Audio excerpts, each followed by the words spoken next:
This is a fascinating story, and this is only part of it. On CNN, Erin Burnett sits down with voting expert Ben Carson to analyze Donald Trump saying that he really thinks it's impossible for him to lose Pennsylvania, unless, of course.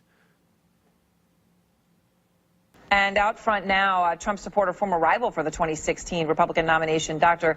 Ben Carson. Dr. Carson, let me just play for you what Donald Trump just said here a moment ago in Pennsylvania. I believe we have the soundbite now. Let me just play it for you about Hillary Clinton cheating in the state. She can't beat what's happening here. The only way they can beat it, in my opinion, and I mean this 100%, if in certain sections of the state they cheat, okay? Dr. Carson, what do you say to that when he says the only way she could win the state is if she cheats? Well, he's obviously referring to some of the well-known irregularities that occurred around the Philadelphia area in the last presidential election. But really, it probably would be... Pause it. That was that in the primary in 2008, I guess there were some members of the new Black Panther Party, I think 3 members of the party who apparently were standing about 60 feet away from a polling station. Also, the irregularities that threw the election to Hillary Clinton in 2008. Also, Saul Alinsky was there. Right, exactly. A much better thing to concentrate on how to make sure that there is no voter fraud. That's where the energy needs to be placed. And that should be helpful to both sides. Now, we have had polls this week, though, out of Pennsylvania, 9, 10 points. I mean, that isn't something that that any voter fraud could explain away. I mean, the broader question I have is, do you think it's okay for the system and what he's saying about our democratic process if he's talking about the only way she could win is if she cheats, by using cheat? Well, again, you want the emphasis to be on how do we make sure that there is no voter fraud. You know, we're living in a society now where there are people who actually feel you don't need to have identification, official identification to vote. Every other country I've ever been to, you have to have that.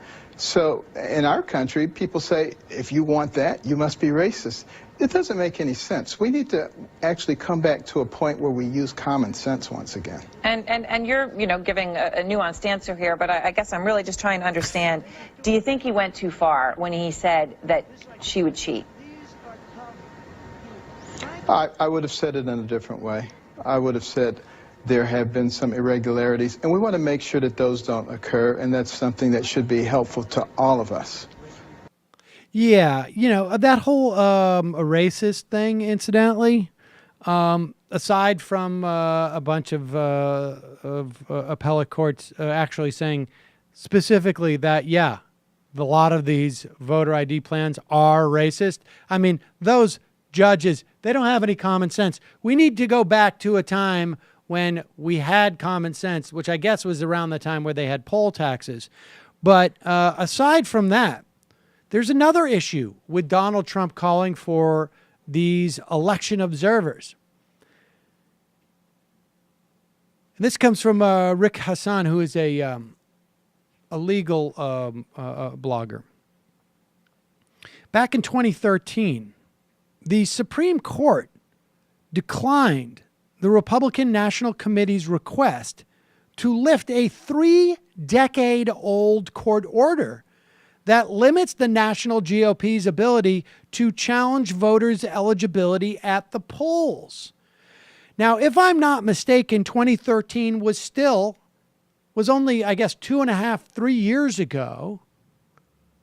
And the Supreme Court was dominated by Republicans at that time, still.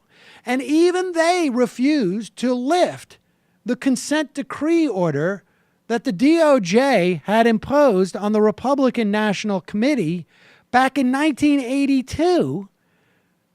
Now, why would they have done that? At the time, it specifically said the RNC could not engage in ballot security efforts later defined in 87 as ballot integrity, ballot security, or other efforts to prevent or remedy vote fraud, especially in areas where racial or ethnic makeup could be considered a reason for the activities.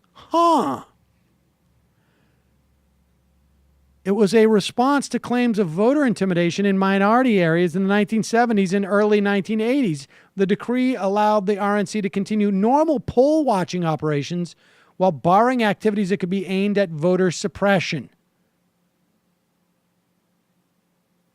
In other words, the history of the Republican National Committee being racistly, or I should say, intimidating voters that were clearly racist enough for a Republican-controlled Supreme Court to say, like, we can't let you on. I'm sorry. You did this one too many times. We still can't even.